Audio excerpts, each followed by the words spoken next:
Hello there, ladies and gentlemen, and welcome once again to another episode of The Cider Drinker. Now, well, I've only done one cider from this company before, and to be honest, there was only 3 varieties available at the time, but they have recently just released 2 brand new flavours to the mix, and it seems to be more of a lower alcohol variety to appeal to more people. I am talking about the Merrydown company, and it's their medium cider, not to be confused with their medium vintage. So, how one will this fare out? We'll find out soon. But until then, let's go and get the details on Merrydown Medium Cider. Merrydown Medium Cider is available in these 500ml glass bottles, which is the only way you can get it too. The alcohol percent is 6% in volume, and as it says on the front of the bottle, it's going to be apparently a medium tasting cider. And the price is about average for this sort of drink in the shops. I believe it's around about £1.99, but I'm sure you can get it for cheaper.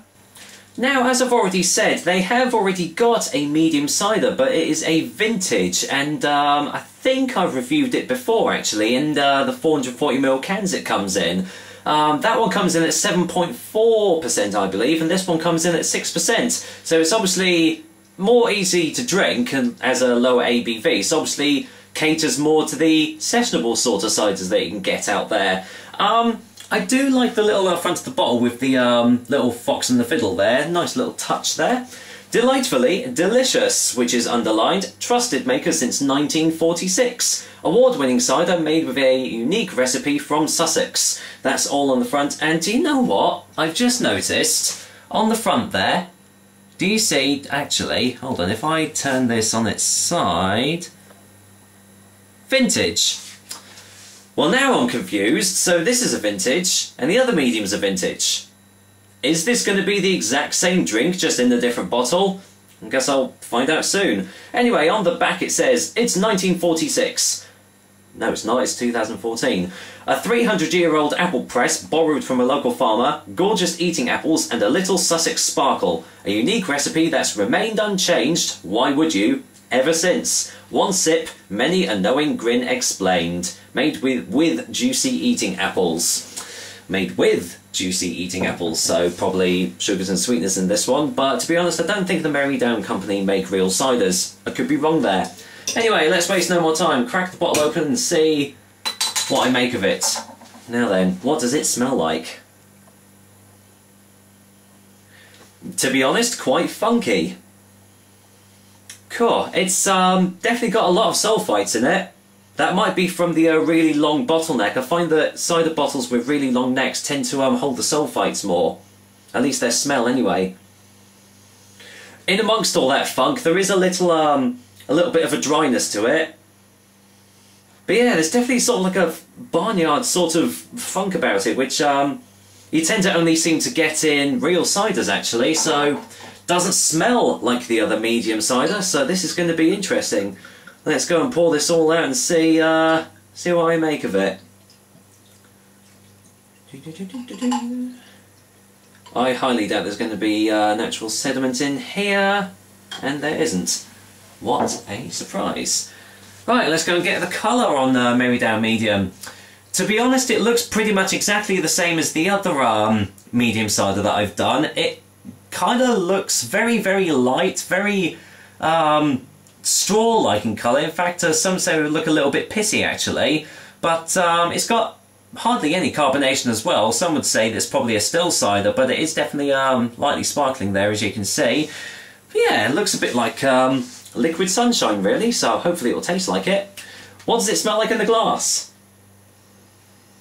Pretty much the same. Still getting that overbearing smell of sulfites, but well, I'm hoping it tastes better than it smells anyway. So cheers guys, and here's to Merrydown Medium, the lesser strength one anyway.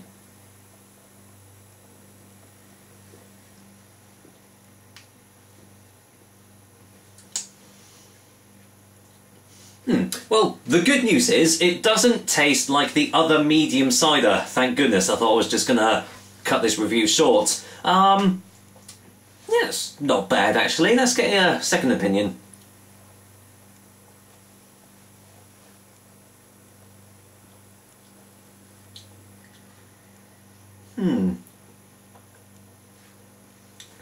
There's not really a whole lot going on in this drink, actually. You've still got, whereas you've got the smell of sulfites, you've also still got it slightly in the taste as well.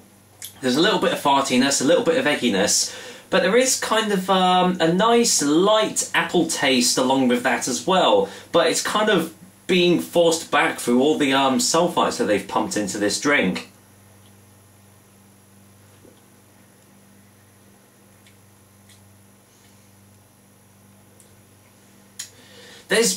Unfortunately, there's not really a lot else to say about this cider. There's absolutely no aftertaste, which is very, very strange. I'm normally left with some sort of aftertaste to give you guys, but there really is nothing at all.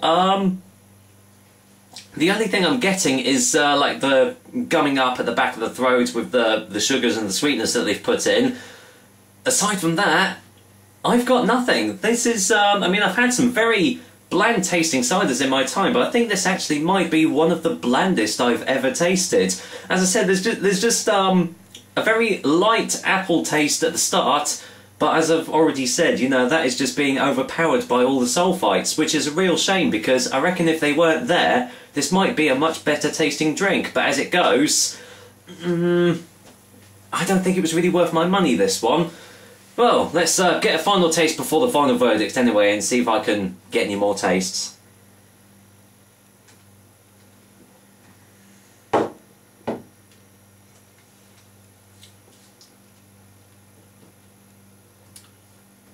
Nah, as soon as it hits your lips, the taste is pretty much almost gone immediately.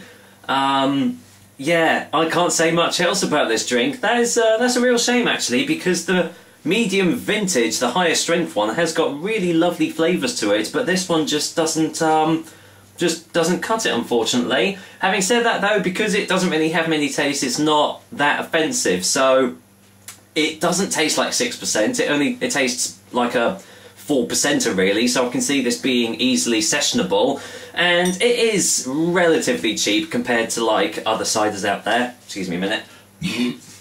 Pardon me. Strange how I got that without any carbonation. Oh well, never mind. And yeah, it's strange because it's light in the taste, but it's also thick in texture too. So obviously that's where they've added all the sugars and whatnot. You've heard it all before, haven't you? Thick texture, kind of almost syrupy, really. But anyway, for a final verdict, Merrydown Medium Cider is going to get a 4 out of 10 from me. As I said, it's an inoffensive enough drink, but really, don't expect taste sensations if you're going to get this drink. If you can get it for cheap, if it's on offer for like £1 a bottle, go for it, because as I said, there's nothing horrible about it, but I just wish it had more tastes to it. So there we go, that was another episode of The Cider Drinker. Hope you liked it, and as always, I will be back with another delicious and tasty cider soon.